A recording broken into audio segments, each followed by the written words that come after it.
On est sur le dépoussiérage, c'est-à-dire vraiment la première phase de la restauration. Le fait de dépoussiérer nous permet de repérer les parties les plus endommagées. Donc, notamment ici, on voit apparaître des traces d'anciens collages, des zones aussi qui vont être fragilisées, qu'il faudra qu'on traite différemment lors du nettoyage, qu'il faudra recoller. Sur le nettoyage, on a vraiment commencé par les parties hautes qui sont les plus complexes parce qu'avec beaucoup de relief. Donc ça représente des architectures miniatures, donc très très détaillées comme une petite cathédrale. Et après on a les scènes qui sont dans les niches, donc là on a des statues en ronde-bosse de grandes dimensions qui se nettoient donc aussi beaucoup plus rapidement et surtout qui sont protégées en fait par le dé, donc il y a moins de poussière qui s'est déposée.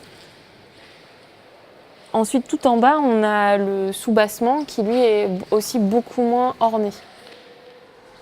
Là, je suis en train d'étaler la première couche de latex. Donc la sculpture a d'abord été dépoussiérée. Et là, on vient mettre donc, le latex en couche relativement épaisse. C'est la première passe. Donc là, il est à l'état vraiment pâteux.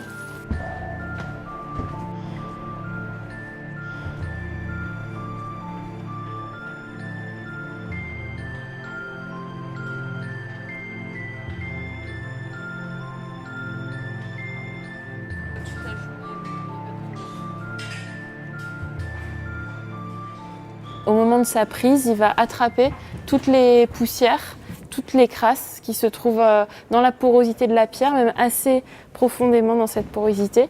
Et quand on note le film de latex pris, on note à la fois la poussière qu'il a capturée et on obtient une surface relativement propre.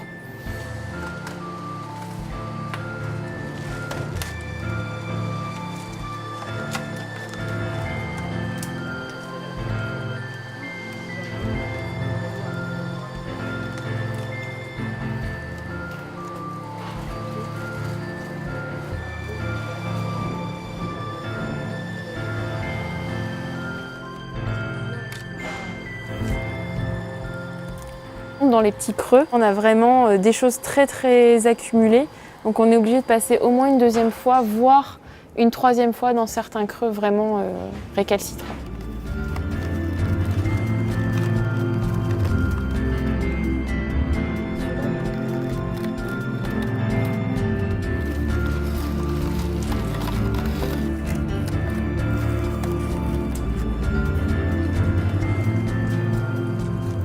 Là, effectivement, je refais des petites reprises avec de l'eau, mais elles sont très ponctuelles. Donc, on minimise toute action abrasive.